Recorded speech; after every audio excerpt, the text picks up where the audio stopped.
Kad krošnja drveta zatreperi, a nigdje vjetra, lista se Kur'an našeg života. Znaci koji okružuju govore da je jedan. Ruke nam govore na maternjem jeziku da budemo spremni.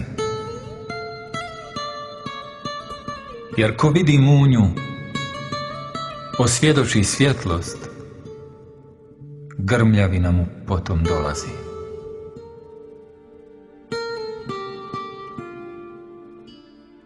Koliko polagati na ovaj svijet, na vanjska mjerila ljubavi, jer otkud to, brate moje, nas dvoje i toliki svijet, a samoća.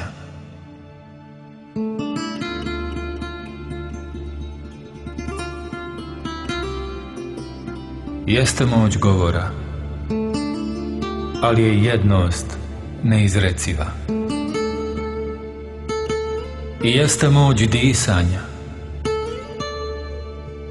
i ono je moć da u lijepom mjesecu posta, u lijepom Ramazanu svemu kažeš ne.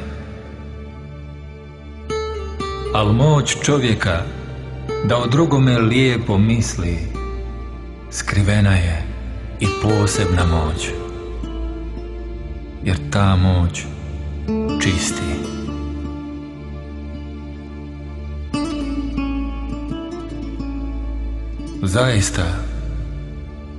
Zaista čovjeku sve je dato, ali samo na trenutak.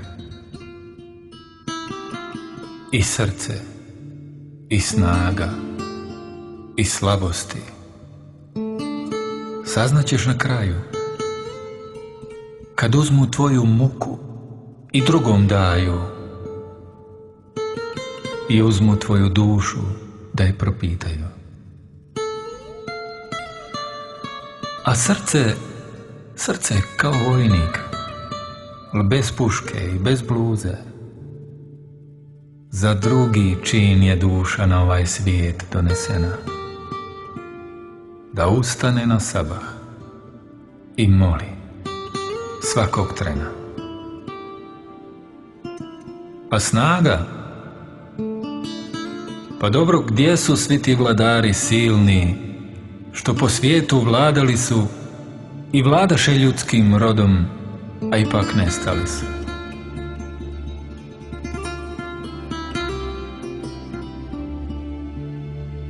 Zlo ne može imati konačnu riječ. S tim se još više čudim oholom čovjeku. Jučer bi kaplja sjemena, a sutra će biti lešina. Čudim se onome koji poriče drugi život, iako vidi i živi ovaj prvi. I čudim se kad se insan satra gradeći kuće prolaznosti, a zanemaruje kuću vječnosti.